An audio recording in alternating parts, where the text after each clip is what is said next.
All right, gentlemen, we are into week 2. I just get worried because this is like when college football season and football in general starts to go warp speed. Warp speed. When you've got that, you wait all off season for it to get here.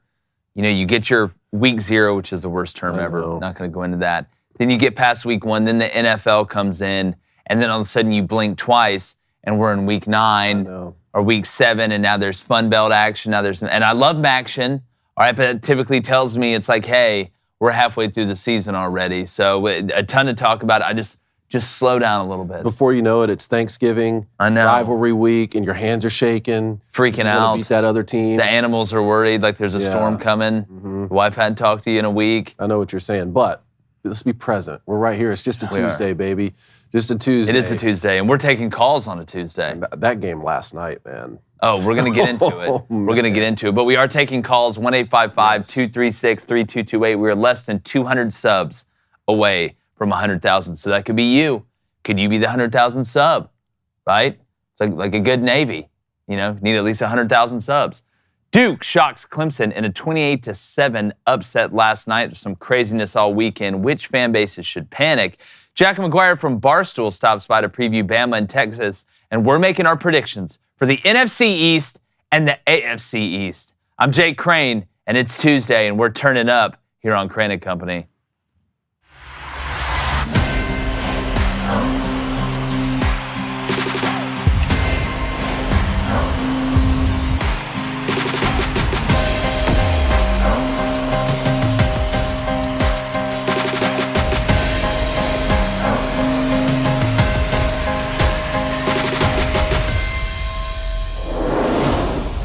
Now, the days in between week 1 and week 2 are always full of overreactions, and there's going to be no shortage of those this week after a crazy opening full slate this past weekend.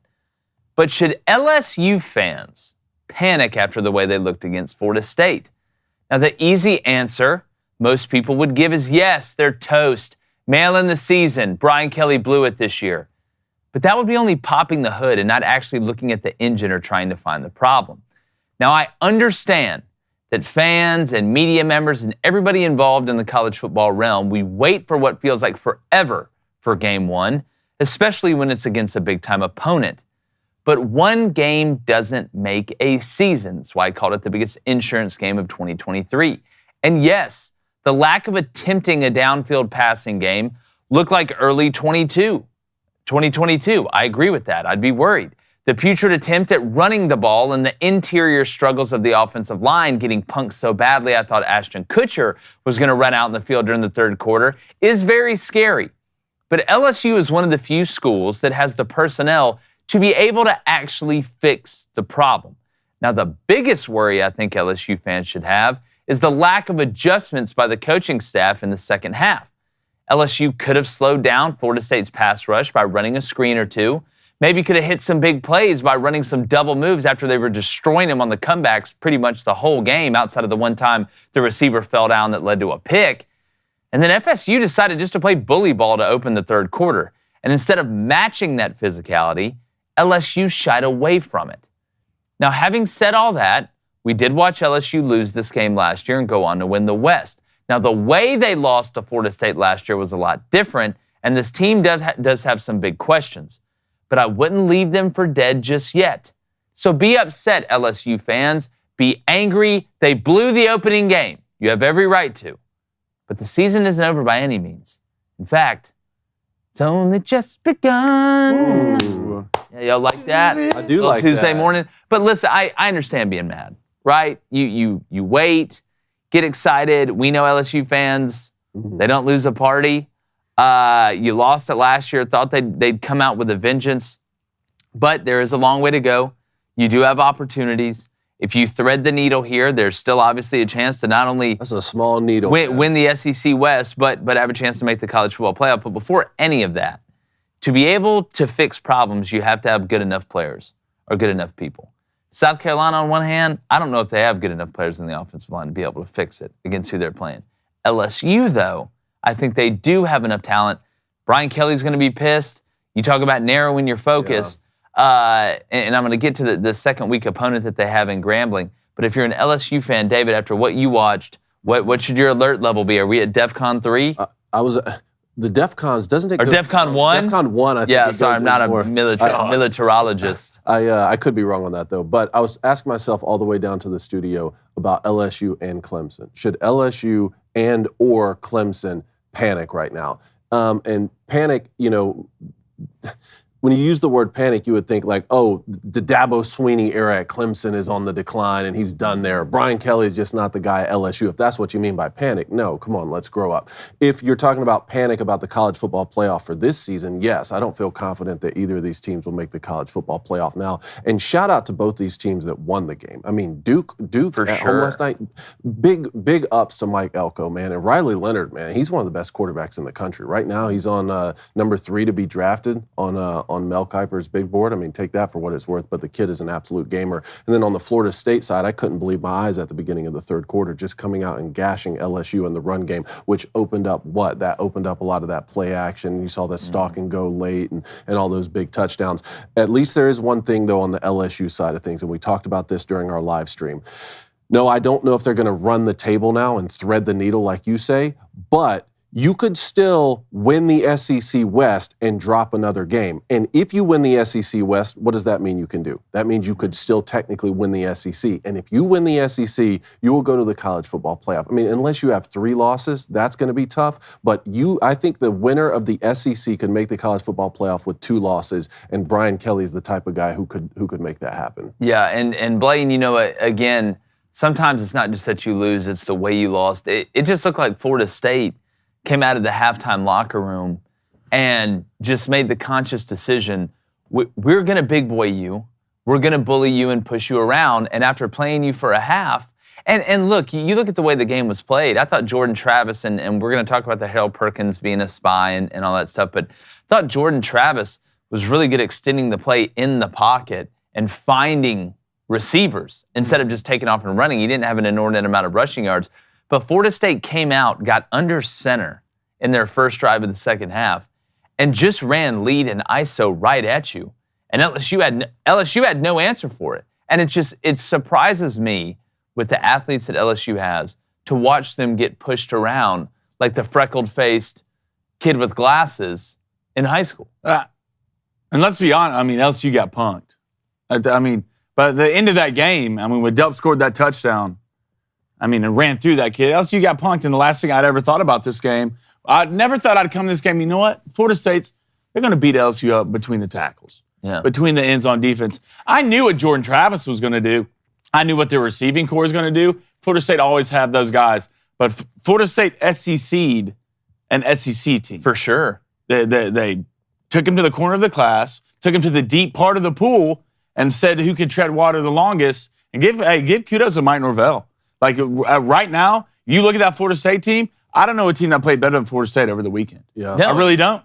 Well, look at the weapons they have. Keon Coleman's for real. We talked about if you're somebody like Johnny Wilson, obviously if you're Florida State's offense, you're happy you have multiple weapons. But I think one of the reasons Johnny Wilson was so open, it seemed like the whole game, outside of a few coverage busts, and I know there were some scramble drill plays there, is because Keon Coleman was such a threat. LSU started focusing on him, and then the intermediate game, I don't know how you don't cover the giraffe, but I thought the way that I was shocked by a couple things in that game. Obviously the physicality, but one, LSU, the game plan, looked very similar to early in the year game plans in 2022. There was no attempt at a downfield passing game.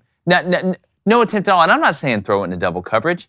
And it wasn't like Florida State was just playing umbrella coverage and keeping everything underneath. The only passes LSU were completing were drags and crossers and comebacks on the outside to Malik Neighbors. But you have to test the defense vertically, at least at some point, to maybe back those safeties up, maybe give Jaden Daniels a little room to run. But I say that, David, and they got beat up they couldn't run the ball. No, LSU couldn't run the ball at all. And despite not pushing the football downfield, Jaden Daniels still threw for 347. Mm-hmm. 22 of 37 for 347, did have a touchdown, did have an INT. Those are good enough numbers to win, but I don't know.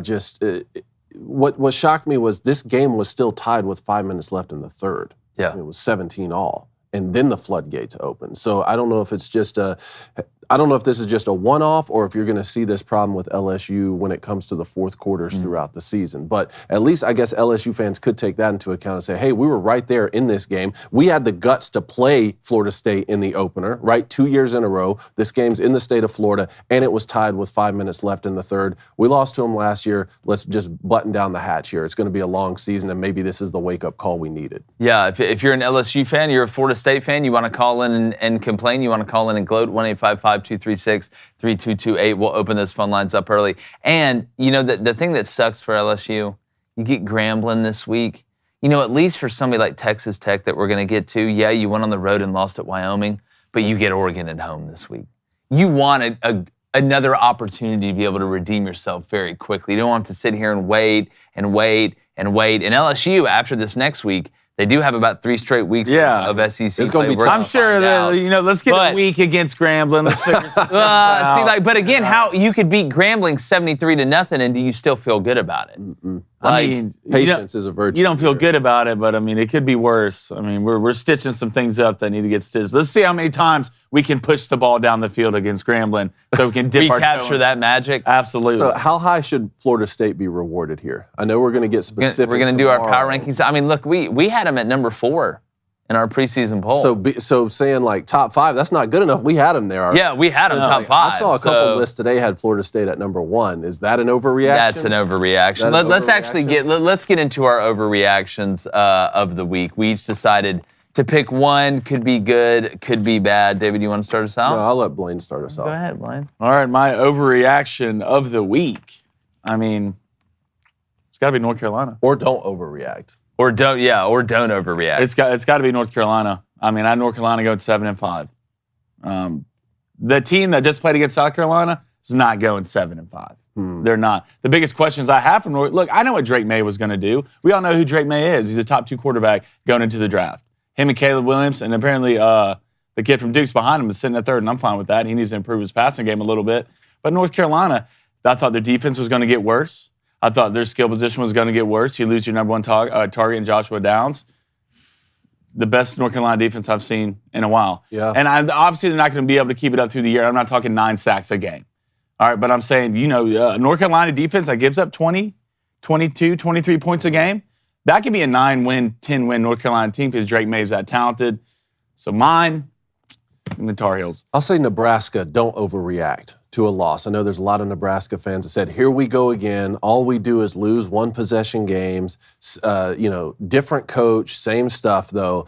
My thing is, look, you started off with a Big Ten opener on the road, and this isn't like you lost to Minnesota 15 years ago. I mean, PJ Fleck has several more years ahead of what Matt Rule's been able to build so far, right? This is Matt Rule's first game. I know you had them on the ropes. I know you were winning the football game. You lost a close one. Hey, put it behind you because now you're going to go on the road to Colorado, which we talked about a little bit yesterday in the live stream, and we're going to talk about some more later in the show, but you're going to have to strap it up because that environment's going to be crazy. Yeah. And you can't be sitting there thinking about, we lose all these 1-possession games. Like, go into Colorado, put on a good showing, and let's move forward with the Big Ten slate that you're going to have. A lot of people won a lot of money on the Colorado game, on the money line, if you did believe in them. I will say one sports book, and I'm telling you, a great time to be able to place a good bet for the next week is on Saturday of the week before. For example, Nebraska was a 9.5-point favorite against Colorado at halftime of the Colorado TCU game still. You could have got that. You could have got Colorado at plus 9.5 or bought it down to juice your odds to 7.5. And now Colorado's favored. And now Colorado's favored by 3. That's one of the biggest swings you're going to see. My overreaction is anybody who's sitting here trying to draw conclusions about whether a top team is really good or really bad when they played a cupcake. For example, Georgia didn't blow the doors off UT Martin in the first half. They were up 17-0 at halftime. They ended up winning 48-7. Michigan wasn't just goat roping East Carolina up and down the field the whole game. They ended up winning 30-3. On the high side, Alabama beating Middle Tennessee 56-7, and Jalen Milroe had the scene from The Waterboy, you know, when he's watching film and he's like, yeah, they have time to pick the ball up and dust it off, and he scores a touchdown before our guys even know what's going on.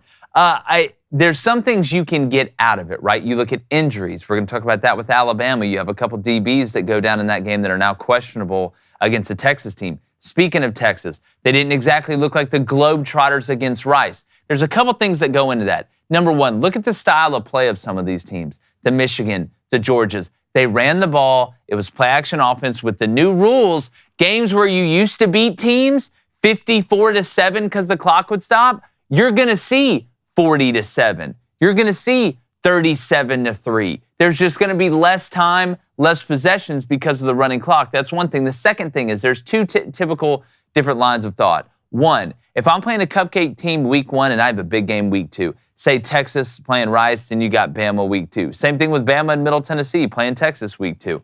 You either, on one hand, want to show a lot, not that of your favorite stuff, but just get a bunch of stuff on film, formationally, personnel grouping-wise, play-wise, so they have to prepare for a lot. So they're kind of spread thin. Or there's the second line of thinking. Show nothing, be absolutely peanut butter and jelly, and have the element of surprise. We saw a little bit of both this weekend. But anybody that is way over the moon because you destroyed a bad team are way under the moon, I don't even know if that's a thing, because you didn't beat a team by 70 that you typically would have beat. You need to calm down, because there's a lot of gamesmanship and different things. There's new clock rules that go into this year. So we don't know about a lot of these top teams. Well, hell, I don't think we know about USC. I don't think we know about most of the top teams because they haven't played anybody yet. So that, to me, is the biggest overreaction of week 1 at the top. That's where I'm leaning right there. But I'll tell you what's not an overreaction, all right, is that we've had 7 months without an NFL game and we got one this Thursday. Yes. Okay, we have college football. We all know how jacked and excited we are about that. But now we get the NFL too, and it's here. And at DraftKings Sportsbook, the official betting partner, of the NFL, their boys, they're giving you a can't-miss offer for week 1. All right, so this week, and this week only, new customers can get $200 in bonus bets instantly when you bet just $5 on any NFL game. All right, DraftKings is hooking everyone up with game day greatness. Customers can take advantage of the 2 new offers every single game day this September. So check the app to see what you get, because life's more fun when you're in on the action. So download the DraftKings Sportsbook app right now and use our code BOOSTER, BOOSTER. Hey, I don't know what sportsbook to use, Jake. I don't know. I'm confused. Use DraftKings. All right, get that $200 in bonus bets instantly when you use that promo code BOOSTER. That's just $5 to get $200 on any NFL football game, only on DraftKings Sportsbook with our code BOOSTER. The crown is yours. You become a king or a queen, however you get down. And you want to look better? All right, do you not like your clothes? Well, guess what? Go get some merch. Crane & Company. I'm wearing it right now, and nothing touches this skin but silk, baby. We're going to put the link in the chat. Make sure you go buy us out. We're trying to get some more sizes of the Win the Water Cooler shirts. Well, we're working on that. Give us a little bit of time. But go get a Flamin' Dragon candle, a Get Off My Lawn candle. There's a bunch of great deals and great offers, and you can rock Crane & Co. around the city. All right, let's get to the Booster Club. Let's go to Dakota Blackburn. Deco, what's up, man? Hashtag Ask the Boys. It says, got to watch the Knowles make Brian Kelly eat crow with my son for the first time. Made it all better. Is FSU likely to win the ACC after watching Clemson, though? I don't want to overreact. Yeah, look, Yes. I mean, you have to say they're the leader in the clubhouse right now. I mean, look at the way Clemson played. You look at the way Florida State played, and you saw how physical they played, without a doubt. I mean, North Carolina, you got to put up there. There's a couple other teams that, I mean, may be able to challenge you a little bit, but nobody, I mean, Duke, right? Got to give Duke some love. But I think Florida State, without a doubt, is the leader in the clubhouse right now. Let's see where Florida State plays Miami. Hold on. I mean, if you're Florida State, Florida lost, you destroyed LSU physically, Clemson lost. I mean, you couldn't ask for a better weekend if you're a Florida State fan. I mean, it's the golden weekend. You get Miami at home. You get Miami at home, who we'll see. I mean, they played the other Miami in the Confusion Bowl, and I'm so confused. Let's go to Ghost Coast Spartan. Hashtag Ask Crane & Co. Happy with the win over CMU this weekend, but seeing Coleman ball out for FSU, should I, as a Spartan fan, be even more worried about this season than I already was? Yeah, watching Noah Kim throw the ball, I'd be worried if I was a Michigan State fan. They actually ended up playing better. Pulled away late from Central Michigan. I thought Central Michigan would have put up more of a fight, a little bit more offensively I like the Emmanuel kid. I like the way they used him early, but Michigan State kind of figured him out, and CMU never adjusted. But yeah, I mean, you look at the way Peyton Thorne looked at Auburn. Again, it was against UMass. Who the hell knows? We'll find out a lot more when they go to Cal this weekend and play at what feels like 11 o'clock at night. But yeah, listen, I had Michigan State winning this game and still having a bad year. So after watching Noah Kim throw the ball, I'm not sold on Michigan State. And watching Keon Coleman, I mean, the man just balled. Yeah. The man just absolutely balled. Remember, if you donate, your question gets read first. Speaking of, let's go to S.J. Dillard Park with a $2 donation. Thank you. Says, y'all think Thorne and Ashford will last the entire year? I mean, yeah, if you're able to keep using them in this capacity, all I did all offseason was talk about Robbie Ashford's going to have a package on this team. It's probably going to be red zone. It's going to be 3rd and short, 4th and short. First time they get in the red zone, pull them out. You run your zone read, RPO stuff. Yeah, it's all great right now. When you beat UMass 59-14, Robbie had 3 touchdowns in the first half.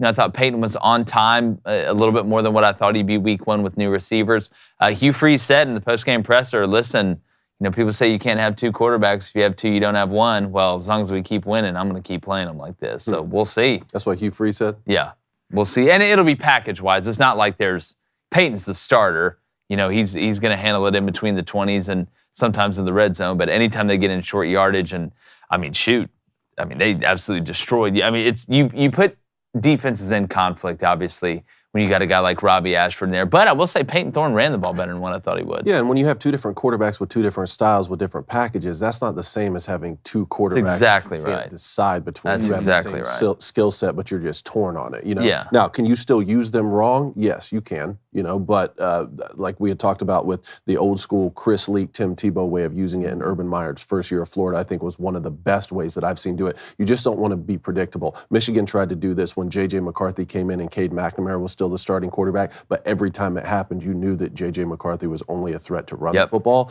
and that you just don't want to be predictable like that. Yep. Just be able to throw it good enough, Ashford. Let's go to Cal Kennedy with a $5 donation. Yeah, I appreciate it, Cal. Says R.I.P. Jimmy Buffett. Man, I know. Cheeseburger in paradise. Cheeseburger equals Andy Reid. Lay the points with the trees. Chiefs. # trust the signs. Wow. Yeah, trust the signs, and also lead singer, I think, from Smash Mouth died. Smash Mouth died, man. I mean, come on, man. Jimmy Buffett, that one hurt, man. Yeah, I know. Let's go to Cole Frink, $2 donation. LeBron is mid. MJ is the GOAT. And who will win the Super Bowl this year? We're gonna get into some predictions it here soon. All right, let's go one more. All right, let's go to Rafael Lopez. He says, people doubting Miami's quarterback due to no big pass plays and a dominant 38-3 victory where they rushed for over 250 yards. They played Texas A&M this week. Yeah. They didn't show their playbook. There was no need. Well, I thought Miami won that game the way Mario wants to win games. Yeah. Don't forget, Mario's an offensive lineman. Okay, yeah, Van Dyke, I don't doubt whether Van Dyke can get hot and throw the ball and be able to throw it on time. He looked healthy, I thought, for the first time. Remember last year he had that shoulder injury. I still want to keep, I'm glad that Parrish is back. I've got to see Miami do it against a team that can fight him up front. But I thought they handled business. I thought it was a very Mario Cristobal win. That game against Texas A&M, I think A&M's a 4-point favorite. We're going to preview that throughout the week. Connor Wegman looked really good, too. This is turning into a really good matchup that the SEC actually needs. I mean, look, LSU loses to Florida State. North Carolina beats South Carolina. Florida loses to Utah. I mean, the SEC needs to kind of clap back a little bit in some of these big games. You got Bama, Texas coming up. Like, as long as you're winning the championships. No, that's true. That's true. But, King walks around the city. He doesn't want to walk through the market and be taking L's. He wants to walk through and win every time. So, look, do I think – I'm looking at it now, though, Dave, and again, it's week 1. I only have one SEC team in my college football playoff. There's a long way to go. But this could be a year where the SEC only gets one in, like legitimately. Yeah, no, for sure. That's what we saw. That's what we saw last year. Mm-hmm. The Big Ten got 2 in, SEC only got 1 in. I don't know. When I see a really good Florida State team beat a good LSU team, I don't think the ACC beat the SEC. I see Florida State beat LSU. Well, yeah, that's the way it is. Yeah, again though, I looked in North Carolina beat South Carolina. So the ACC's again now you get another shot to go 3-0. See, that's the thing. If you're a fan of the SEC, that just here's what happens. Let's say A&M loses to Miami and ACC goes 3-0, and let's say Georgia and Bama make the playoff and end up playing for the national championship. and one of the SEC teams wins it. All everybody's going to talk about that hates the SEC is that the ACC went 3-0 when it doesn't matter, to your point, for the first 3 weeks. So maybe the best way to put it is it's more of an annoyance than it is anything that's actually based in some fact. I stay away from this conference allegiance. I don't know. It's just especially fun. now that it's all. Well, yeah. To me, it's fun. My team, they play in this bigger cluster of groups and call it a conference. I don't root for my rivals to win. So this conference. I will say one thing cool about a conference though. Pac-12, 13-0, boys. They haven't lost a game yet. That is incredible, especially when you look at all the. I mean, they're not going to be a conference next year. For God's sake, look, you might as well go out on top. That's what Peyton Manning did. God, I love college football, man. It is great. All right, we're going to get back to the Booster Club. Remember, we do have calls. We have Jack McGuire, not Mark's son or Jerry's, but Jack's one of the McGuires that I know. His nephew, maybe, possibly. But we're going to get to where we were right, where we were wrong. Shout out to our guy, Cowherd, one of our favorite segments here. But I'm going to tell you where we're always right. Genucel.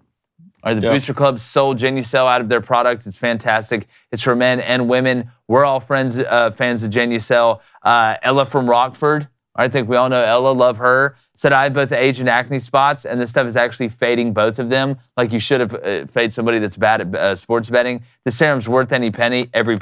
And look, Genucel, they get you a money-back guarantee, so you know it's legit. They got the dark spot corrector. They've got everything. If you have discoloration, brown spots, sunspots, inflamed patches, all that stuff, it'll disappear before your very eyes. It's an invisibility cloak for nastiness on the skin. David uses it. I use it. Blaine uses it. He should have rubbed some on his Achilles, and maybe it would work. Probably. It's simple. Go to genucel.com/booster. That's GENUCEL.com/booster and start looking years, even decades younger. It's a Benjamin Button situation. Anything Tom Brady did it. Say goodbye to liver spots, bags, and puffiness under your eyes. Crow's feet at genucel.com/booster. That's genucel.com/booster. Kapow! After I heard this is what Benjamin Button used, I knew. It worked. I was like, man. Look at him. He was born as an old man. And then he died as a baby. See, that's sad now. Now that I don't know why you had to bring that up. That's how the movie does. With every happiness, there's a sadness. I've never seen it. You really killed it for me. Appreciate it. Yeah. Well, David, where were you right? Oh, you want to start where we're right? I'm going to start. Yeah, however you want it. What do you want? Hey, you live your life. You live your life the way you want to live it right now. How are you feeling? Which way you want to go? I'm going to go wrong. Okay. You're going wrong? There's a lot to choose from. Was wrong about a lot about Clemson, Colorado, a lot about LSU, but I'm actually going to go with Baylor. Baylor. This one I wasn't expecting, man. This one surprised me. Baylor giving up 42 points to a TJ Finley-led Texas State team. I watched TJ Finley play a good bit of football, not nearly as much as you guys. You guys have watched him play a bunch. And we're talking about a quarterback here that went, hold on one second, that went 22 of 30 for 298 and 3 TDs against Baylor. Remember, during the 2010s, for the most part of that decade, we said the Big 12 is a conference that plays no defense. All they have are these explosive offenses. We were looking around at Lincoln Riley at Oklahoma, a lot of these different teams. And then all of a sudden, Baylor comes in 2021 with the physicality on defense with Dave Aranda-led team, and they play Oklahoma State in the conference championship, also a very physical defense, and Baylor wins the conference. Didn't see as much of it last season, and then you lead off this season losing 42-31 to Texas State. I really wasn't expecting that. 9 penalties, all right, that's too many. 2 turnovers. You gave up 143 rushing yards and 298 passing yards for 441, and you allowed Texas State to be 4 for 4 on 4th down. I was wrong about Baylor so far, and now guess what? You're gonna play Utah week 2. Yeah, which like I said, I think it's almost a good thing. I would rather have to play a good team after getting upset on the first one. My question is Dave Aranda going to be in the hot seat at the end of this year? Let's see how this week 2 goes. It's early. I mean, but again, with all the love he was getting, and the thing that surprised me the most about this game is if you watched TJ Finley at all last year, and you were watching this in real time, you're just shocked. Just absolutely shocked. I'm starting to, I don't want to miss a chance to make fun of Brian Harsin, but was Auburn's quarterback room really good and he just was the problem? I mean, that's what it looks like. Bo Nix, right? All right, we know Bo Nix. TJ Finley goes to Texas State, turns into Rohan Davey. Yeah. There's a old school LSU shout out there. Robbie Ashford goes for 3 touchdowns in the first half. Dog, maybe you're the problem. I think Texas State and I believe Colorado top 3 in roster overhaul. And that's to me how many more teams now, and we're going to get to Clemson and Duke, but how many more teams now are going to feel a little bit better about turning over a roster through the transfer portal? And maybe, I don't think it is good practice, though, to treat it like basketball and try to build the whole ship out of the transfer portal. But it's a talent acquisition game, right? So the part of it is, are you getting the talent right? Okay, are you identifying the right talent in the portal? And then 2, are you able to develop the cohesion? I wonder too, like timing is everything, right? If you're able to get a lot of guys in before spring and you can go through a spring together and a summer together and a fall camp together, that's huge. Mm-hmm. Where I think the biggest problems come in is when you start getting guys at the end of the summer or in the middle of the summer. Because if you didn't go through fall camp, there's this perception that... Oh, well, and just to develop some sort of chemistry, you can go out there and run 7-on-7 and do all that. But if you don't go through a spring when the bullets are flying and you're having to make the checks out there, it's really, really tough. So I think that's been the most impressive part of Texas State. And don't forget, Texas State's head coach came over from Incarnate Word, where they're beating people's ass on the reg over there. They run a lot of cool offensive schemes. Kenny, I'm telling you, like that dude, he's going to get a big job before it's said and done. Really cool on offense. Another thing for Baylor, as you welcome in Utah in week 2, quarterback Blake Shapen's going to be out 2 to 3 weeks with a sprained MCL. Yeah, good luck. Good luck. If you're Utah, the dominoes with Cam Rising being hurt, they're kind of falling exactly how they should. Not that you want anybody to be hurt, but you're not going to be upset about it. No, what's the game? I believe sitting at -6. I believe it's -6 right now. I may jump on Utah. Do y'all want to jump on Wake Forest? So I don't want to get into the sharp. Wake Forest Vandy this week. Wake Forest is like a 10.5-point favorite at home against Vanderbilt, who couldn't run with a mixture of X-Lax and Epcat, but that's a story for another day. What I got wrong, Texas Tech. Okay, now, long season, can still do what I had him do in the Big 12, pretty much everything that I said. But watching that game, I thought Joey McGuire's team would be a little more mature than what they were. You came out and it could not have gone better for Texas Tech early. Wyoming's a tough place to play. They had struggled against Power 5 opponents. Old school run, play action on 3rd and medium, throw it when we have to, be physical on defense, slow the game down.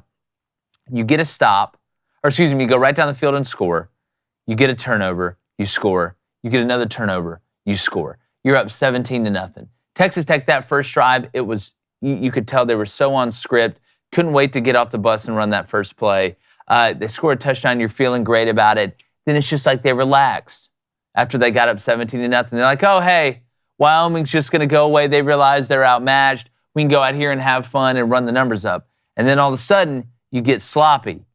Wyoming starts to be able to control the ground game a little bit.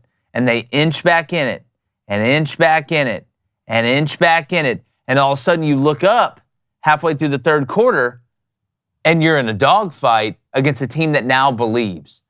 When you have a chance to kill somebody early in the game, you step on their throat and you kill them. There are no prisoners in this game. You have got to take them out early. You wipe them out early, you wipe them out often, so they have no hope. You have to eliminate the hope. Texas Tech was on the verge of eliminating Wyoming's hope early, and Wyoming's not a team that's built to come back from down 3 scores. Not a lot of teams are. But when you operate at that pace and that style, and you have a chance to jump out in front of somebody and then be able to dog walk them the rest of the way, you do it. That's that killer mindset. Now, I will say, I don't think Texas Tech's a bad bet money line against Oregon this week. I've said they're going to win this game since the offseason, or since we've been going into it. We still don't know about Oregon. They played against Portland State, who gave up 46 points a game to the Little Giants last year. It seemed like every game they played. So we don't know. Texas Tech's going to be pissed off. That place is going to be nuts. They're going to want to make it up to the fans. They're going to want to make it up to everybody that believed in them during the offseason. And Joey McGuire is a hell of a coach, and they're going to be able to narrow their focus. So I was wrong about Texas Tech early. Let's see if I'm wrong about them late. Who do you like more? Is it you like Texas Tech to beat Oregon or Baylor to beat Utah? Texas Tech to beat Oregon. What about you, Dave?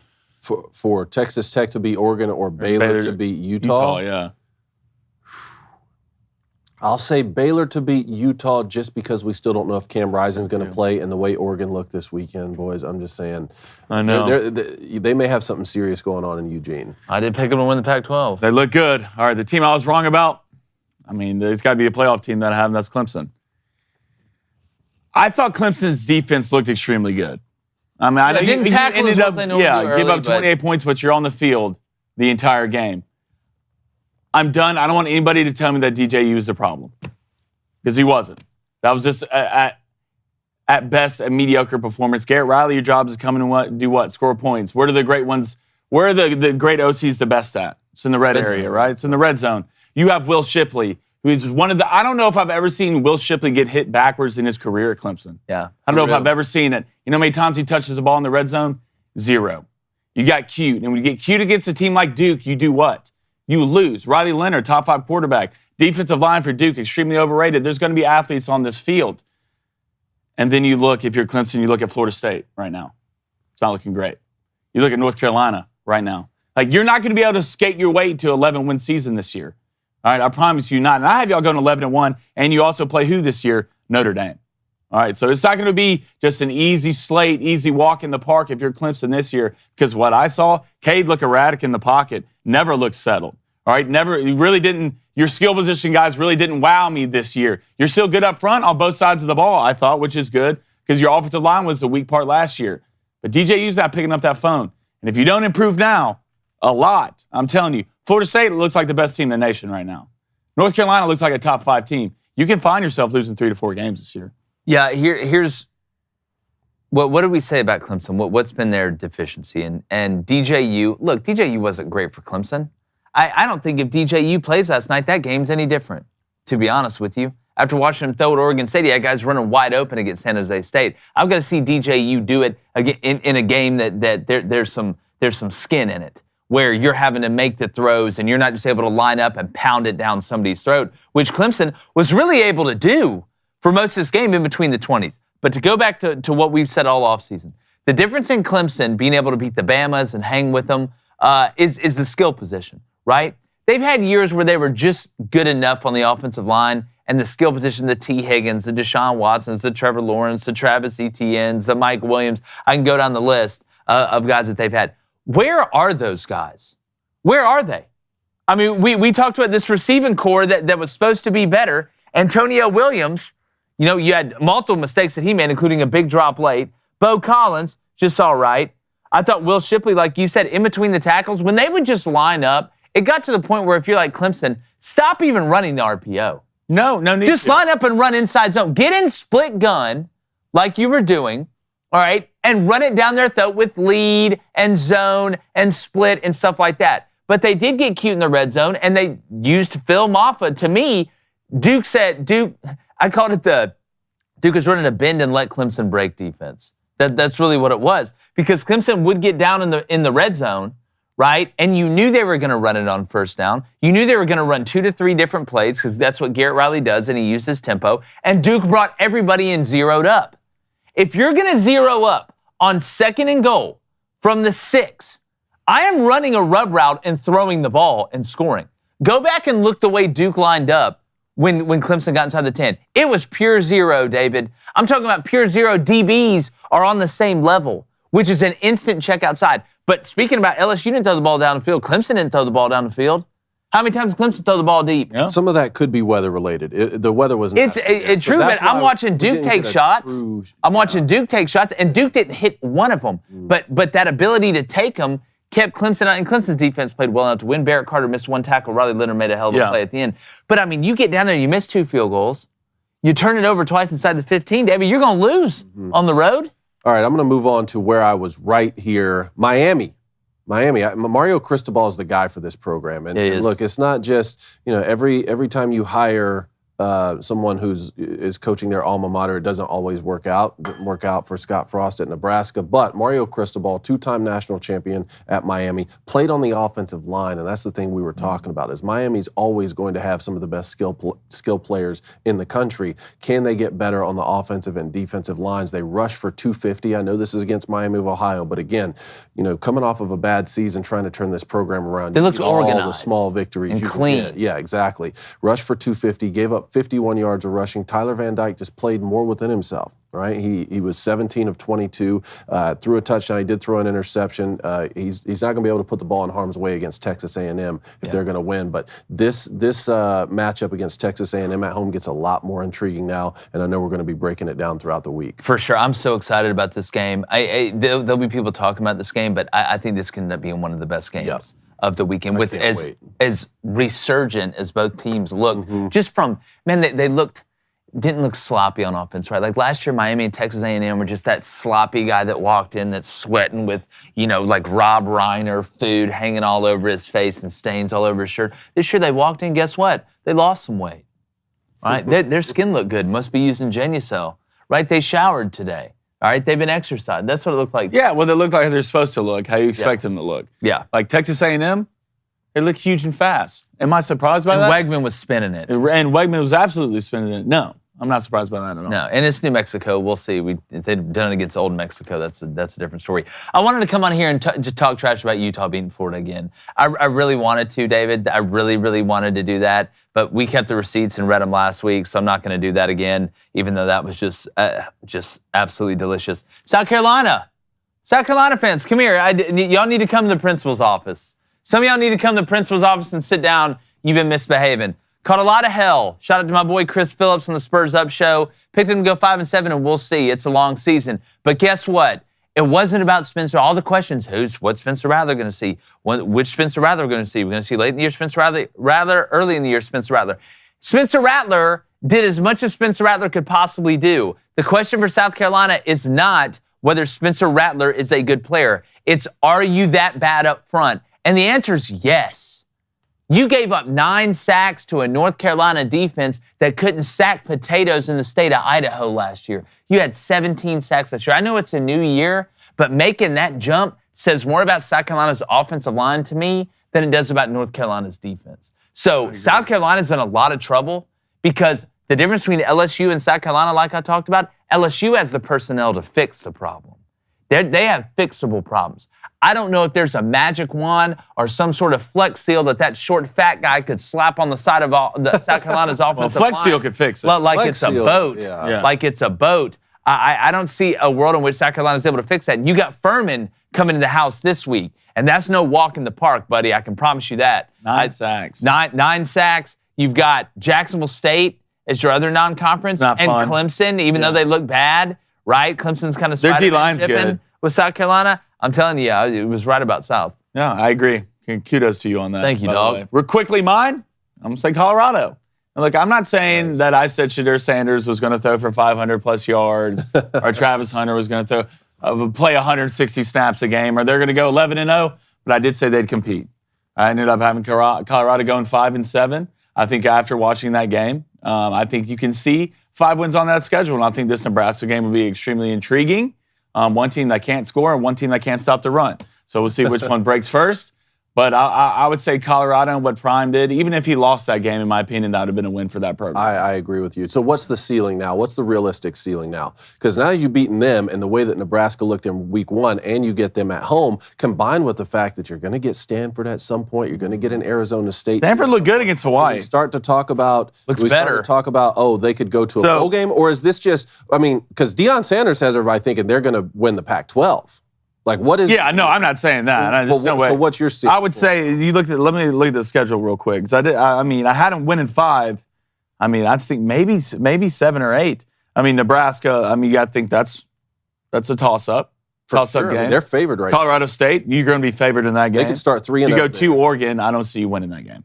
Mm-hmm. I don't see you winning. USC could get weird. Give up 10 yards of carry, boys. I know, but it is the Pac-12, and I know the Pac-12 is a little bit different this year. But if you can score points, you can run with anybody. So that's where I want to say, because Jake and I were still partially right about a lot that had to do with Colorado. What we were saying was, of course, they're going to have great skill players. Is that going to be enough? Just the same thing we were just talking about with South Carolina. Is that going to be enough to make up for the deficiencies on the offensive and the defensive line? So Colorado rushed for 55 yards.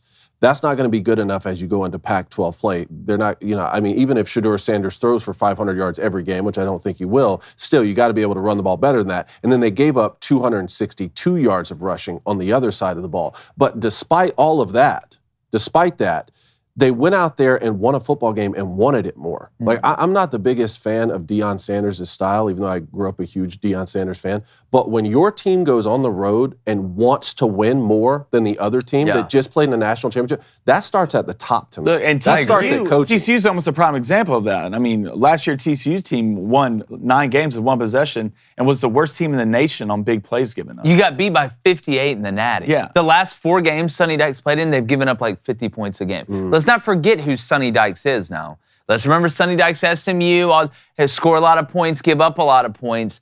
The more I watched, I went back and watched that Colorado game. Sean Lewis, the offensive coordinator, was the head coach at Kent State, called a perfect game. He did. He called a perfect game. Prime gets, he's the head coach. He brought him in. Get a lot of credit. Shedeur Sanders, all the players, they're the ones that go out and make the plays. I totally get it. We'll see how many, Travis Hunter, I've never seen this experiment run out before with a guy taking this many snaps. I don't know. I don't know how long it's going to be able to work. But Sean Lewis went in there early and said, I know we're not good on the offensive line. The odds of us being able to line up and run the ball at TCU, even though TCU is not exactly the steel curtain on defense, isn't great. They got the ball out quick early, so it slowed that pass rush down. They started changing their eyes, and then he ran it when he needed to. But I thought Shedeur Sanders did such a good job, kind of like of Jordan Travis, of when he extended the play, he kept his eyes downfield. Yes. How many plays did he make on broken plays? That's a lot of times what games come down to.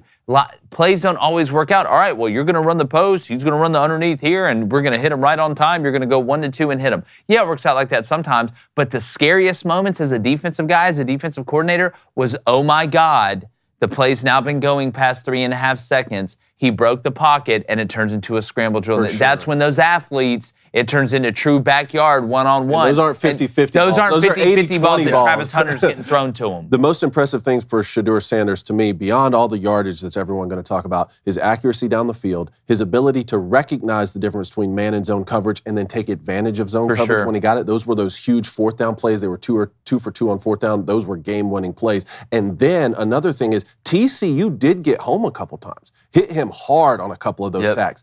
Didn't faze him at all. It wasn't like he went untouched the whole game. He just popped back up and remained accurate down the field and just made plays. Yeah, I thought the receivers did a great job too. Once he got out of the pocket, a quarterback, if you're a receiver and the quarterback breaks the pocket, he's coming to you, you go backwards. And if he's coming away to you, come to him. So I thought from a chemistry standpoint, once he broke the pocket, the receivers did a great job. One guy that's also dangerous when he breaks the pocket is our friend Jack McGuire from Barstool. He's going to join us. Jack, can you see me? Can you hear me? Can you understand me? Yes, I can see you. I can hear you. Understand? We'll see if I can understand you, but I'm not understanding a lot in the college football world this morning. So that's good for the sport. That is. That's good for the game. That's exactly right. I want to start, Jack. We just got done with our what we got right and what we got wrong early in the year. College football edition. Look, as somebody that I know you're high on Clemson, I just want to give you the floor for a second right now. Kind of, how are you feeling this morning? Look, you can't go on the road, we talked about this, and turn the ball over in the red zone, miss chip-chop field goals in the red zone, and let a team keep on believing and believing and believing. This isn't a Journey concert. It's a college football game. But do you blame a little bit of Dabo's skill position problems on not using the portal? I mean, sometimes you got to grow up, Peter Pan, Count Chocula. No, yes. I blame myself for not looking at the writings on the wall here. On Sunday night, we look at Florida State, the team that has and program that has, definitely had their downswings over the past few years, but has come back and trying to take that throne from Clemson. And look at their wide receivers. I think Johnny Wilson, he's a transfer. Obviously, Keon Coleman's a transfer. Then you look over at Clemson yesterday, or Clemson, however you want to say it. There hasn't been a wide receiver that scared me. And I'll be honest, I don't mind Will Shipley. I think he's a good college running back.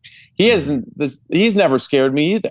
So, who's the last true Clemson skill position guy that's been like, oh my goodness gracious, I don't want him to get the ball? I think you have to go back to ETN? ETN, Justin Ross. He just went through that. He went through that injury. which was unfortunate. But I mean, like, man, their wide receivers, the tight ends, it just leaves so much to be desired. Yeah, and Jack, again, we said this during the whole offseason. I love Will Shipley, but if Will Shipley's your best skill player at Clemson, you're not beating Bama. You're not beating Georgia. Well, you know what Will Shipley is? He's garlic mashed potatoes to the steak. He shouldn't be the steak. He should be the garlic mashed potatoes. Oh man, it's a great side. Look, I love mashed potatoes. He's the fix. This isn't a white joke either. This isn't a white joke. You said mashed potatoes. So yeah, okay. Oh, here we go. Let's just run with it. He's the fixins. Yeah, he's the fixins, right? You want good fixins. But where's T. Higgins? Where's Mike Williams? Where are these? Where's Hunter Renfrow? Speaking about white, Haru the great white ninja, where's he at out there? I mean, I'm watching guys that look like they're in middle school run around out there, but it's been shocking to kind of watch that, and we'll see with Dabo, Garrett Riley over there running Clemson's offense that just so happens to look exactly like Garrett Riley's offense. I'm just trying to think back on it.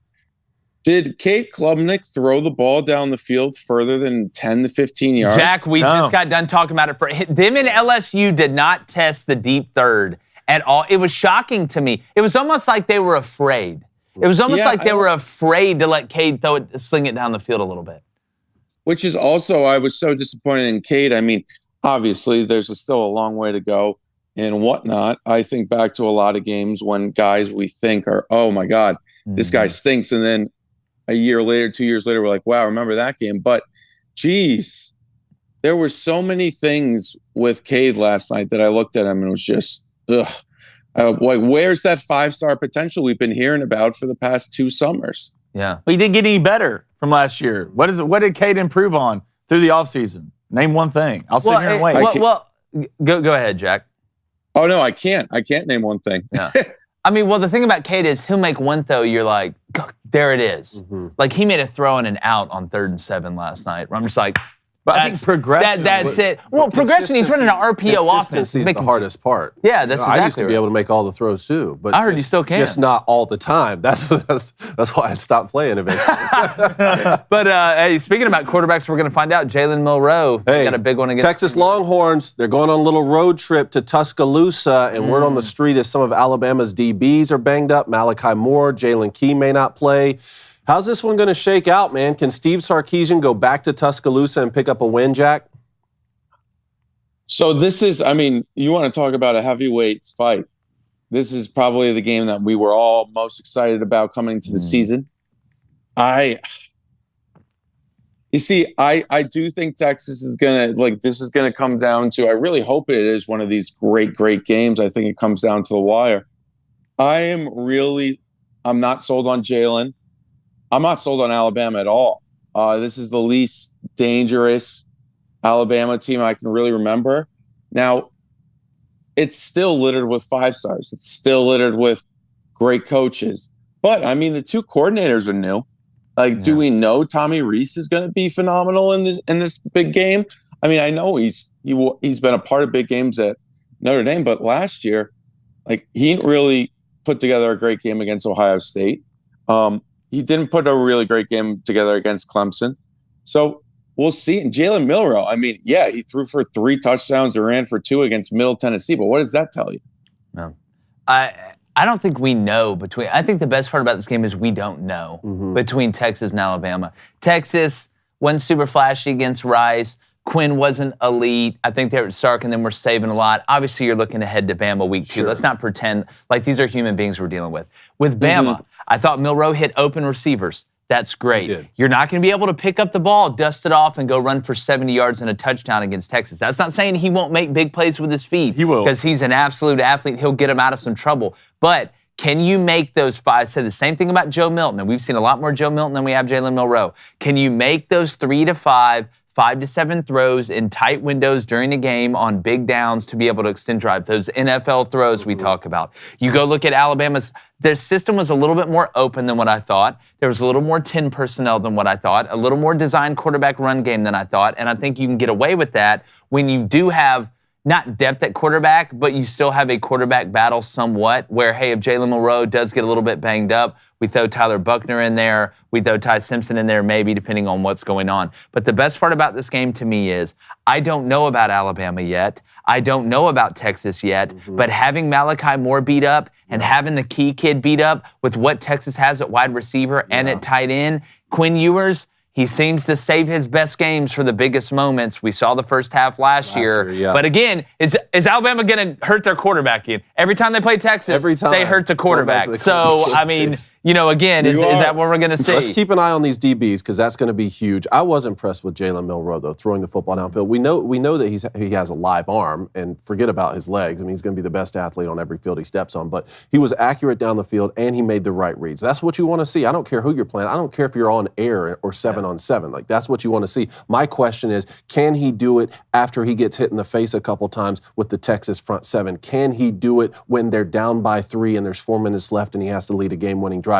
Those are the coming-of-age moments that every Alabama quarterback is going to have to play. And for Quinn Ewers on the other side, buddy, you missed the second half of last year's game. Here's your chance. Now it's your time. What happens if you're down 3 with 4 minutes left? It's your coming-of-age moment. I feel a little bit more comfortable taking Alabama now, but let's keep an eye on these defensive backs, though, as we move I think forward. this game might come down to who kicks field goals and who gets the ball in the end zone. I think both teams are going to be able to move the ball on offense. Jack, we're getting the booster club here, bud. We're going to go to Cody Nason, 95.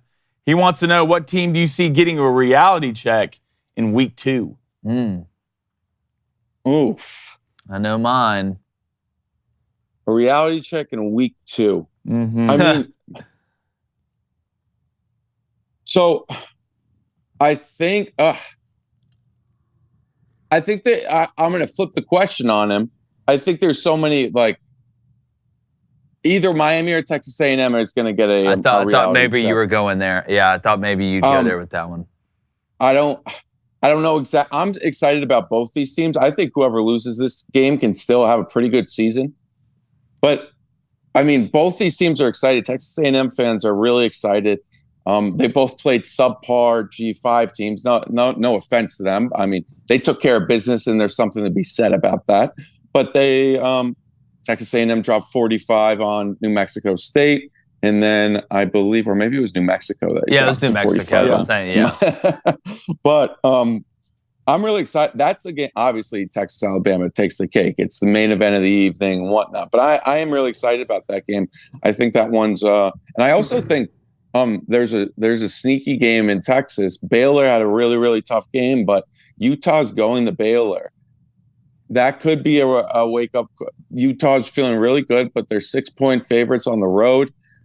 Baylor, it's one of those, no one believes in them. And then also, I mean, I hate to say it, but, let's not chalk up a W for Colorado already. Yeah, that's going to be a tough game against Nebraska as well.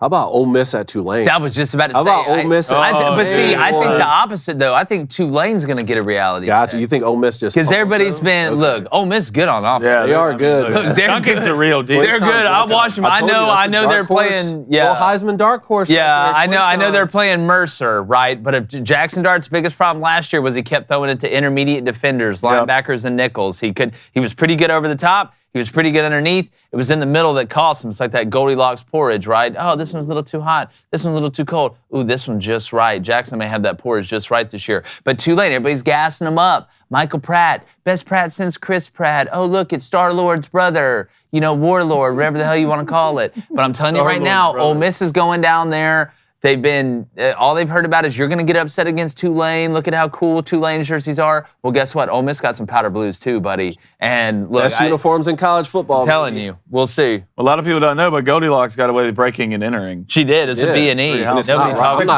standing Nobody for it. talks about it. It was a B&E. And Peter Pan's a bad guy. All right, Jack. Travis Elder wants to know, how likely is it that the Pac-12 will finish with the best conference in football at the end of the season? I mean... Do it. If Texas wins on Saturday night, and we were talking about this yesterday. I was talking about it.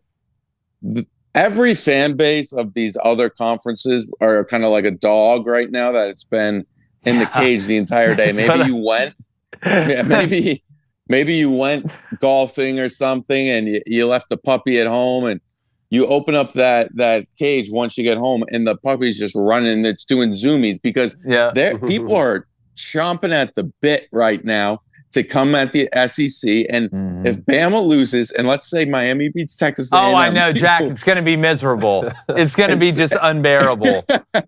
And let's say, I mean, there's a lot of things. There's a lot of other SEC games this weekend, but the Pac-12, I think, I'm going to still stand strong. The SEC is going to be the best conference at the end of the year, but Pac-12 may be set.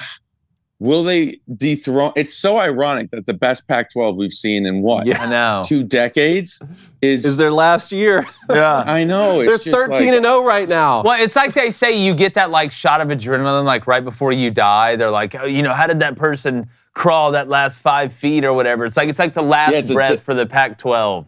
A dead cat bounce. Yeah. That's exactly right. But man, Jack, we really appreciate you getting up with us this morning, man. You guys do a fantastic job over there. Tell everybody where they can find you. It's the first time we've had you on Crane & Company. We'd love to have you again, my friend. Yeah, thanks for having me on, guys. This was awesome. You can find me on Twitter, Instagram, TikTok, whatnot, Jack Mac. On TikTok, it's Jack Mac Barstool. On Twitter, it's Jack Mac CFB. That's MAC, not MACK. And then Unnecessary Roughness, we have 3 episodes a week, college football talk. And would love to come back whenever. Really appreciate you guys, and this was a lot of fun. Definitely, man. Tell Brandon Walker I need Mississippi State to cover against Arizona. Don't blow it. All right, I'll tell him. All right, man. Appreciate it, Jack. See ya. One of the good ones, man. Everybody go check Jack's Jack cool. out if you haven't. They do a really good job over there. Great stuff. We're going to get to calls, but first, everyone knows we need to have Black Rifle coffee every morning. Every single morning. And if you don't have it, you just need to go back to sleep and start over. So there's the ad read. No, I'm just kidding. Not only do they have ready-to-drink cans for people with no time to brew coffee in the traditional way, but their coffee subscription gives you a chance to purchase limited edition flavors. They give you nothing but the best. Coffee of the Month Club, you get premium roast from the best farms worldwide. And guess what? Rumor has it, the Flamin' Dragon Brew's on the way. It's in the mix. You keep saying that. Look, it's on a need to know, all right? I need to know. Well, I'll tell you after the show. If you No, the people need to know. I'll tell the people too, but after the show. I tell you what, you put on a mustache, you can say whatever you want. What do you got, David? Power llama. That's a llama. Those are machine guns. Yeah. That is a 7-foot ammo belt. Yeah, we call that we call that an Egyptian tank. Yeah. An Egyptian tank? Yeah. Yeah, well, here's your coffee. Yeah, there you go. September's premium roast is called the Space Bear. Dude. Space Bear. I've had that one. You want to talk about terrifying? You just landed on Mars. Good God. Yeah, and there's a space bear. Just not that. I'd rather fight the this weekend. I'd rather fight the white spikes than the space bears. Oh, well. Let's go to blackriflecoffee.com. Use promo code Booster at checkout for 10% off your order. blackriflecoffee.com. Use that promo code Booster for 10% off. Black Rifle Coffee, America's coffee. Welcome to space. There's a bear. Good luck. All right, let's get to calls. All right, you want to go to calls? Yeah, let's skip predictions. You want to do predictions at the end? We can do it before we do booster bets. All right, let's go to calls then because we got Aiden from Michigan on the line. It's Aiden Hutchinson again. Aiden, what's going on? Is that Aiden Hutchinson? Good morning, guys. What's up, man? So I just wanted to say I have gone through a transformation in the last few weeks. I have gone from the Lower Peninsula all the way up to the Keweenaw Peninsula in Michigan's beautiful Upper Peninsula. I am back on campus at Michigan Tech. Oh, wow. Oh, wow. Up at MTU. Yeah. You love it. Now, is it getting technical up there or what? Oh, it's getting technical. We've already started classes, and senior design is going crazy. Oh, you love to see it. Okay, now my call, like a college basketball game, comes in 2 parts. First up, I want to say over the weekend, I saw the most disgusting form of unsportsmanlike conduct in a final score of a college football game. Oh. Say Penn State. It was ridiculous. Oregon, I cannot believe what they did. It's assault. You mean to tell me they scored 81 points? Mm-hmm. They were 19 points away from the promised land, and they took their foot off the gas. Look, nowadays, it's ridiculous. Nowadays, I'm scoring 100. Like, why not? Look, I'm trying to get in the playoff. You're going into third standing up right now for the inside the park home run. Hey, third base coach, let's go ahead and wave Let's him wave around. him And around. test the throw. Let's let him try it out. That kind of juju comes back late in the season to haunt you, man. You're going to put up 100 on Portland, whatever, in the first game? No, that comes back around. Look, Georgia beat you bad in the opener last year. You returned the favor on a team this year. They're focused on getting to the playoff and winning the championship. Real button-up answer. A Power 5. No team in the bowl subdivision has scored 100 points in a game since the 1960s. Oh, that was We are due for a 100-point game. Whose team was that? That was Johnny Crazy Legs. Yeah, that was Ron Four Eyes Thompson. Yeah. Had goggles. Yeah, he did. He actually had 4 eyes. No, yeah, he had 4 eyes and he wore glasses. Great call, man. Great call. Thank you, buddy. But I want to say one more quick thing. Go ahead. I have Michigan Tech versus Hillsdale. That is this weekend. Yeah, First game of the season. I know we all think they're going to come in and they're going to do great. And so I've got this one website I found, the only website that is giving Division II rankings that be on like the polls. And they're saying Michigan Tech 28, Hillsdale 21. So Barn I am burner. locking it in. Lock it in. Michigan Tech to cover.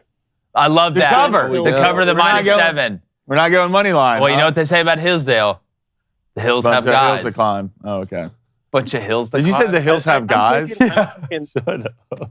So it's a Michigan Tech to win, Michigan Tech to cover, Michigan Tech to go all the way. Let's go. Let's go, baby. Let's go. Appreciate it, To man. you. Is Michigan Let's Tech hope a one real Michigan place? goes all the way. Let's hope for that. What'd you say? Is Michigan Tech a real place? I don't even know if it's in Michigan. I just have feel like no it's the idea. one you created on NCAA 14. Michigan Tech? Yeah. Let's go to appreciate it, Aiden. Hey, still on the line. I love it. Let's go to Jan in Lubbock. Is this, Oh, is no. this I bet Texas you, Tech yeah. related, Jan? You still want to support local sports? Now more than I may ever. have to only support local. Good morning, guys. I want to Morning. remind you of something quickly. If you recall, I'm the one who sent in the request to figure an evacuation plan for Kurt from Canada. And Yes. I must say, Flaming Dragon came up with the brilliant skyhook plan. Yes. I think you need to swing that skyhook down to Lubbock and pull me out of the panic room. Look, it's a long Skyhook doesn't skyhook. discriminate. If you need the skyhook, Yeah, we'll you get it out. just again, you walk outside, you face west, and you scream skyhook, and then you go inside for 8 minutes, then walk out. I'm not talking Kareem Abdul-Jabbar skyhook here. Yeah. I'm talking Morgan Freeman. Yeah, that's Yeah. exactly right. The plane I just tried- came by and scooped you. Well, I tried to be optimistic watching you Sunday night, but I kept seeing Oregon in my brain, and it would make me really nervous. But Well- here's my real question. Go ahead. I'm just not in love with Tyler. Everyone, Really? you know, my sister keeps saying he's only played 14 games. Give him a break. But I have sort of a flashback from I was a huge Texas fan, and then we had the Colt McCoy and Mac Davis love affair, and there wasn't a really solid backup quarterback. I'm nervous. Donovan Smith has left us. I love Joey McGuire. I trust him, but I just need some faith, boys. Get me out of my panic room. Yeah, well, look, I mean, if it's an escape room, flip the light switch up and down 3 times. There's a hidden door behind the bookshelf. But if it's not an escape room, if you're just in the panic room, here's what I'll say. It's kind of like I brought up with LSU having to play Grambling this week. Yeah, you're going to go beat them to death, and you may feel a little bit better, but you really don't feel that much better, right? But now, if you're Texas Tech, you get a chance. What did Harry say when Lloyd showed up on the little scooter? You do He something said, like "He this. said you can do something like this and totally redeem yourself." Yeah. Texas Tech could totally redeem themselves. You beat Oregon, now all of a sudden, hey, listen, change the narrative. we just don't need to take our foot off the gas pedal. We're better than Wyoming. Y'all know that. We know that. Look what we did against Oregon. Here we go into the Big 12. Wow, we're playing Texas in the Big 12 championship game. Jake was right. So, Jan, I'm glad y'all have another opportunity, and I hope Joey McGuire and the boys turn it around. All right, Jan, call in next week. We want to talk about it. All right, Want to talk boys. about it. All right, remember you, Jan. Skyhook if you need it. It's always here. See ya. All right, we got Mike in Colorado. Mike, what's going on? Yeah. What's the pulse out there in Colorado right now? Talk your ish, Mike. Well, you know what the pulse is out here. It's beat Nebraska week. Yeah. It is. Moving At on, home, right? too. Moving on. Moving on. Moving on. Last week was last week. Moving Week 2, on. baby. I love it. I do have receipts here that Coach Prime wanted me to check in on with you boys. Except Mm-hmm. Flaming Dragon, he did all right there. 5-7, at least he could see some potential against things like Thank you, Mike. Arizona, Arizona State, Stanford. Hearing you boys talk about it over the weekend, I think the next question is, where does Colorado come in ranked this week? Yeah. That's a good question. Well, it's number one. I do want to say, I'm the first, and when you're prognosticating for 133 some odd teams, you're going to get some right, you're going to get some wrong. But this Colorado, and I don't think it's any stretch of the imagination, even as crazy as it was, as Texas State doing what they did against Baylor, I'm still so shocked by what Colorado did up front. Not that the defense was great in the front seven. They hung around long enough and got the one stop when they needed at the end. But I thought the plan with Sean Lewis, the former Kent State head coach, was just so good. It melded perfectly with the playmakers that he had. It's going to be a week-by-week thing, I think, with Colorado, and we'll see because the book's going to be out on them and other teams will adjust. We'll see how they adjust to the adjustment. Well, don't throw the ball to Travis Hunter's side. That'd be a good start. Yeah, I wouldn't do that. I wouldn't do that. Or, you know what? I would somehow just try and find a way to run the ball at Travis Hunter every time I possibly could. Just condense the formation and run it. Or how about just run it, period, when you're averaging 10 yards a carry? No, I'm with that. But, Mike, it's a legitimate question. Should Colorado be ranked after this week? Obviously, there's a case to be made after that big of a win, and TCU was ranked in the preseason. Or how much of that is just about the hype of Deion Sanders? I mean, if Mel Tucker goes on the road and beats TCU in game 1, would there be a call for Colorado to be ranked in the same type of way? No, I don't think. Even though Mel Tucker was a really hot commodity out there, we'll see how it goes at Michigan State. I'll say this: college football is a business, and I think them rating Colorado would be good for business. Them ranking them in the top 25 AP poll again, because the polls really don't matter. It's the playoff committee now. I would not be shocked if you saw Colorado ranked 24th. Well, where would you rank them, Mike? Or 23rd. Where would you rank Colorado right now? I mean, for me, that was a top 10 team out there. Top 10? Look, Mike. You watched I them? mean, it's defensively. That's a big question I have. They were scared to tackle. Oh, yeah, of course. And, of course, I, partially saying that coming off the high of exceeding all expectations. I mean, top 25 at this point at all is a dream. Oh, still, with the way Travis making a bowl Shadura game played this week. I mean, yeah, absolutely. And want to ride the high as long as you can. And that's why I'm wondering: is it too early to start putting those kind of expectations on these boys? To say that's what we just asked Blaine. To go out there and win. Yeah, I think after that first week and they showed that they can win, the expectation should be. I know the expectation in that locker room is to win. I'll say this: if Colorado gets to a bowl game this year, the hype machine that will be behind Colorado, not only from recruiting from a high school level, but in the transfer portal. You talk about setting a team up success for the next 3 to 4 years. If Colorado is able to find a way to make a bowl game this year, you think the hype's crazy now? It's going to be 10 times that. You'll see people leaving top-tier places that have won a lot here lately to go to Colorado. For sure. Yeah. So how many games is Colorado going to win, Mike? I wouldn't struggle to say 7 at this point. I don't think that's crazy. I have trouble against USC and Oregon, but 7, 8, I would. I feel like this ceiling's 8, Mike. Every week. I feel like this ceiling's 8 after watching that TCU game. Which is crazy to think. Yeah, that's wild. All right, we'll find out this week Mike, against call back. Nebraska. Good call, Mike. All right, Josh, appreciate it, man. Josh in North Carolina. Josh, what's up, man? Hey, guys, it's Voltar here. Voltar, What's up, brother? Hey, it's going well, fellas. Blaine, I will be nice to you this one time and say I'm glad surgery went well for you. Okay, all right. Would be weird to have the show without you, but now I'm going to go into you and David because y'all picked South Carolina, and now you have egg on your face. And you can apologize now, or the train's leaving. You can hop on the train now, or it's leaving the station.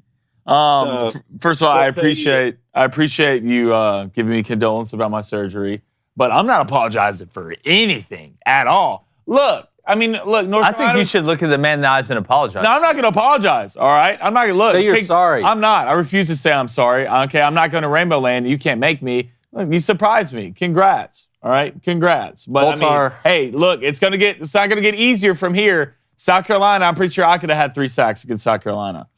I thought you did. How do you think you this hobbling happened? around? They can hear you. I did this celebrating on the sideline. If only somebody would have talked about South Carolina's offense.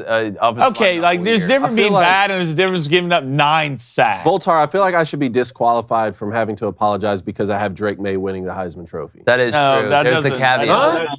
There's the caveat. Drake May winning the Heisman Trophy. I'm going 10-2. God, that kid's good. He's so That's good, true. man. Watching the ball come out of his hand. Hey, Voltar, what do you think about Joe Milton? Oh, yeah. So I was going to get to that. I'm also going to say this. I don't know if I should underreact or overreact with the whole UNC defense, because it's the first time I've seen them in over a year actually be able to tackle people. Because every time I was watching the game with my mom and dad, and my mom watched them last year, and she knew how bad our defense was. And every time we saw a player get in the open field, catch the ball, both holding our breath like, oh, God, he's going to break for 50 yards. And then we tackled them and stood them up. So I hope it stays, because if we have a decent defense that only lets the opponent score about 21 to 22 points, we should be able to win 10 games. You can be what USC is trying to be.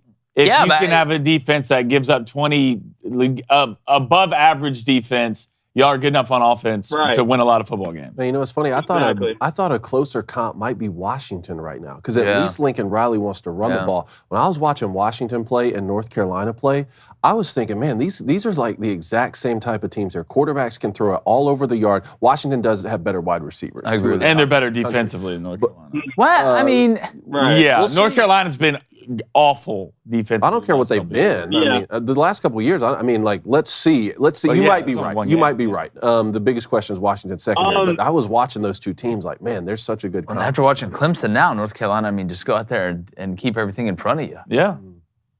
Yeah. Right. Appreciate it, Josh. And, I was going to get to Tennessee really quick. I thought Joe Milton played just good enough. Like I said, if he just plays good, not have the bad throw where I think it was in the red zone, he tried to force it. Besides that throw, I thought he played just good enough. If he plays just like that, we'll see. They can go 10, 11 games as well. But I got to see it. The defense does look better than last year too. So I don't know. Both teams look like they might have a pretty good defense. So we'll see. I know it's just game one. But have a good one. Hey, you too, Josh. Thanks for great call. Yeah, everything we said about Tennessee. I think they've made more moves up front on both sides of the ball, while everybody's been talking about the quarterback and the system offensively. That's where Tennessee. Their running game, I was so impressed. Running game, I like that their backs. Joe Milton. I'll continue to say it looked like Joe Milton to me. Yeah, looked like the same Joe Milton we've seen. Well, that season is going to be defined by about 3 or 4 games, where Joe Milton's got to be able to make those in tight windows. High-post skill players seem to soak up the system so well. Well, I feel like the system's, it's not that it's simple, but I think the continuity is really good with the coaching staff, and I think he's found a way that again, as a coach, it doesn't matter how much you know. It's how much you know you can get the players to know. From a spacing and alignment standpoint and adjustment standpoint, Tennessee does more faster than anybody that across the country from a volume of plays going that fast. I think that's the biggest thing. That's the biggest key to me. Yeah. Yep, no doubt. All right, let's go to Chris in Michigan. Chris, are you a Michigan Tech fan as well? Are there 2 of y'all out there? Yes. Both the guys that go to Michigan Tech. Michigan Tech Huskies. Yeah, I like David. I don't know if they're actually even in Michigan. They're in Nevada. They're in Nevada. It's right next to University of Phoenix. Yeah. Yeah, but I wanted to say, Broken Devil Dog in the chat, by the way, wanted to say, Jake, opening monologue, completely right. Thank you. Everyone, including my dad, freaking out. Michigan didn't cover. Oh, Michigan looked ugly. They couldn't get the run game going. But you know what they did? They won the game. Jesse Minter, defensive coordinator, in for Harbaugh. they won the game. And I think that's going to be I'm pretty positive that's going to be the game plan for a while. Injuries killed us last season towards the end. They just need to get through the suspension. They just need to win the games. Yeah, and again, it's a combination of things. That new clock rule isn't just about the under hitting, when you're betting. There's other ramifications for it. Teams that want to run the ball and possess, that's how Michigan wins games, right? They smush you. There's a lot more stake than there is sizzle. And they're not going to sit there and go warp speed and try and score 70 points. They're going to line up. They're going to run the ball. They're going to run play action. They're going to throw it when they need to. They're going to let the clock run down, make the adjustments, make the checks, stop you on defense. And that takes time. That same 30 points that Michigan's – could they have scored 54 if they went fast? Yeah, great. Did they look perfect? They took out their starters in the second half, too. But you handled business. I'll say the same thing about what I said with Notre Dame and Navy, though. It's not about the score of the game, right? You could have not told me the score of the game at all. It's all about what am I watching on the field? How efficient are they being? I'm not going to lie. I was expecting a little bit more from Michigan's offensive line because the hype coming into the season was so huge. Back-to-back Joe Moore Award winners. But I will say this. Right now, I'm going to remain optimistic, and I'm going to say that the way the game played out says a little bit more about ECU and their tenacity than it does about Michigan. Because the boys in Carolina can play. I was born in Greenville. Yeah. ECU is going to come up there with a lot of pride. And so right now I'm going to remain optimistic. And look, I told Blaine this weekend. Every championship team needs to grow throughout the season. I don't care how good you are at the beginning of the season. We saw those Georgia teams. Remember when Georgia and Clemson played each other 10-3 in 2021? Georgia grew throughout that season to be the national champion. So let's see the same for Michigan. I mean, you did have over 100 yards on the ground, and you averaged 4 yards a carry. And nobody got hurt. Yeah, and that's with got hurt. Yeah. It was frustrating to see the run game not really ever be established, but at the same time, like I said, I just want to see him get through the suspension and win the games. And JJ looked also, JJ he looked incredible compared to last year. He really looks like he's developing well. And then as far as the Big Ten goes, I didn't entirely like what the rest of the Big Ten were doing. They kind of looked a little weak compared to the rest of the conferences. But the one team I am probably most nervous about this year is Penn State. Second, Michigan State. Ohio State, I don't know. I really don't know what's going on with them this season.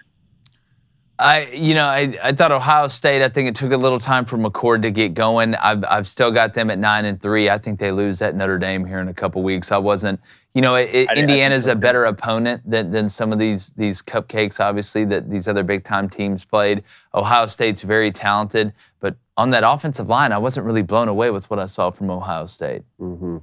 Well, we'll be talking about it all week. So, Chris, appreciate it, man. Great call, Chris. Calling, and go blue, buddy. Go blue. All right, so tomorrow we got calls as well. So Steve in Ohio, Glenn in Missouri, Anthony in Clarksville, all y'all call in tomorrow. Anyone else who's on the line, we'll hear from y'all tomorrow and say Pongo. All right, let's get to our NFL predictions. We're going to go division by division, get 2 done each day. Obviously, it kicks off Thursday with the big slate on Sunday. I'm going to be able to watch Red Zone a day after watching college football all day. It's just... I just love it so much. All right, let's get these graphics up here. Let's go mine first. Here's what I got. We're gonna go NFC East, AFC East, and tomorrow I love it. We'll go one NFC, one AFC. I'm gonna start with the AFC East. I'm picking the Jets to do big things. Love it. There's a little preview. I got the Jets finishing first. Give me Aaron Rodgers, right? I got the Bills second in the division. I've got the Dolphins third in the division, and the Patriots. Sorry, y'all did pick up Matt Corral. I absolutely love that. You love that, I absolutely love that, but don't believe in what you have around them. Hardest one was Bills or Dolphins. Who didn't want to put it that 2 spot? I don't believe Tua can stay healthy until you show it to me. So give me the Buffalo Bills, Stephon Diggs, and Josh Allen. Hey, let's figure it out. Look at the Jets. You on the Jets train too? Is Tom Hanks here? No, it's just Blaine who's on the Jets. I love it. Now, my NFC East, I'm obviously picking the Eagles to repeat. Even though they lost both coordinators, I still believe in what they have. I mean, look at Devontae Smith, A.J. Brown, Dallas Goedert, Jalen Hurts. Now, I got the Gigantes, the Giants, finishing second in the division. They figured it out with Saquon. Let's look each other in the eyes and move New York forward. That's a Rudy Giuliani moment. So give me the New York Giants finishing second in the division. I almost put the Commanders third. I almost put the Cowboys last. Because I don't believe in Dak. Going to start Sam Howell. I don't believe in Dak, but Sam Howell, the Commanders, please change your name back to the Redskins. I like the way the organization's going now that they got some of the trash out. I think you know where I'm going there. I'll give the Cowboys third. I just don't believe in them. Love me some Tony Pollard. Love me some Deuce Vaughn. Lollipop Guild represent. But give me Eagles, Giants, Cowboys, Commanders. That's what I got. All right, how about you? I love it. Bring it up. Very eerie, similar right there. Eerily. Yeah. AFC East, I'm on it, baby. Aaron Rodgers and the boys. Let's get in a dark room for a little bit. Think about it. You know what I believe in Aaron Rodgers and what that defense. Quinn Williams literally blessed you, sneezed, blessed himself, and then thanked himself after blessing himself. That's and real. I believe in a guy like that, especially when he plays nose. All right, 2, Bills. Josh Allen. Look, I saw him, win a home run derby and carry a ball 300 yards in golf. I believe. All right, Stephon Diggs, he's going to be there. Give me the Dolphins at 3. Tua knows jiu-jitsu now, so if this doesn't work out, we can see him in the UFC here in a little bit. That'll go well. 4, Matty Ice, Mac Jones and the boys. He's always the guy who asks the teacher at the end of the class if we're going to turn the homework in. Yep. Everyone hates him, but he'll end up winning 9 games. So give me the Pats at 4. NFC East. I mean, they're still one of the best rosters in the NFL. I mean, you have Jalen Hurts. You have the best offensive line. You have nothing but Georgia and Alabama players on defense. So, yes, I believe in the Eagles. You still have Devontae Smith, a.k.a. the stretchy guy from Mr. Fantastic Four. Then number 2, Dak. You're going to come out and say you're going to throw 10 picks. You're not going to throw 10 picks. Well, I can't wait to watch you throw 10 picks. All right, but I still think your roster is good enough on both sides of the ball. Can't wait to see Deuce Vaughn skipping on the yellow brick road today and scoring on some defenses. Daniel Jones, I mean, old, can't say that. I believe in him this year. He's going to play a little bit better. You got to stay healthy. You got Saquon for a year, so you better live it up while you can. I think they have a good year, but not a great year. And then the Redskins. Sam Howell. Look, I was a big Sam Howell guy when he got into the league at North Carolina. The kid had an absolute cannon, great pocket awareness. He's going to have a good year, but just not good enough. All right, the NFC East turned out to be the best division in football last year, which surprised everyone. I think this year it could be the AFC East. Really Look, good. the Jets are going to be a very, very good football team. Aaron Rodgers come over, but not so fast, my friend. Josh Allen and the Buffalo Bills have something to say about that. I got him. Yeah, it's a trademark that I'm going to do every single week, and football fans around the country are going to love it. They'll love it. Wait for 20 years. Going to put me on national television.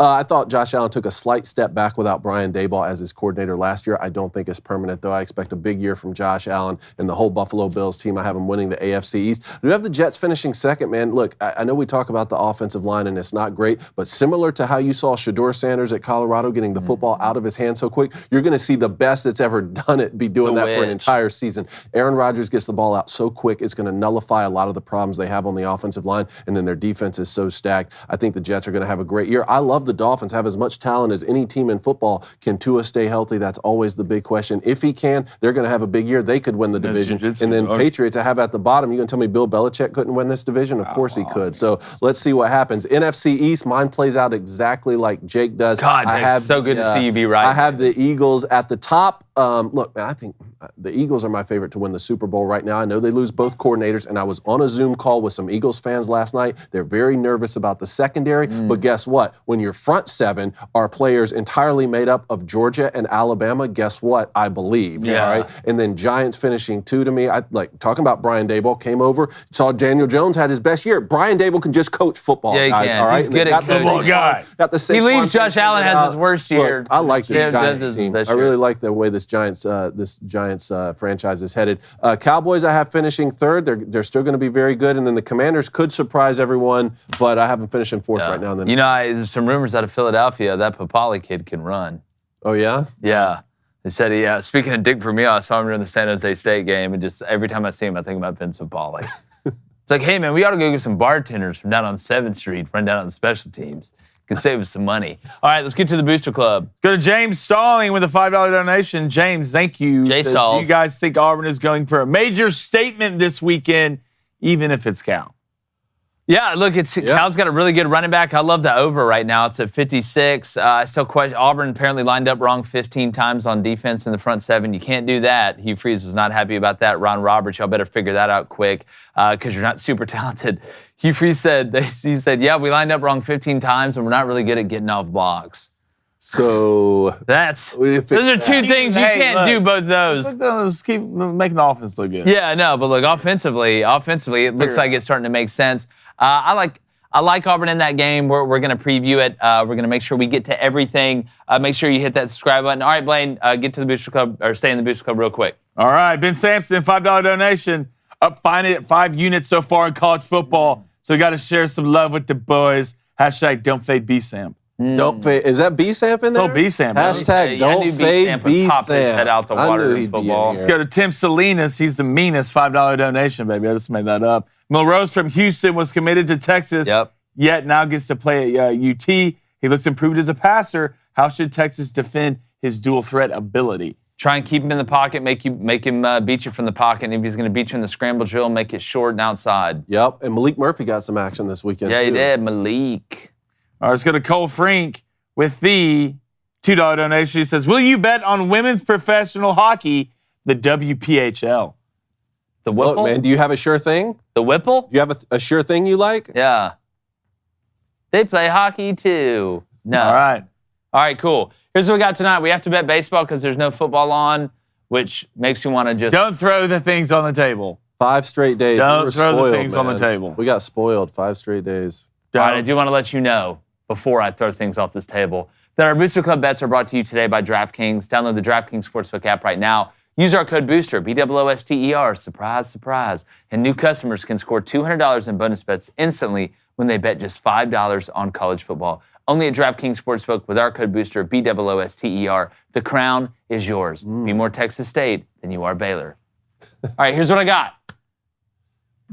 Cleveland Twins Nerfy, -120. Okay. Tanner Bibby versus Yeah, I Sunny. Skies aren't always gray. Man, that joke sucked.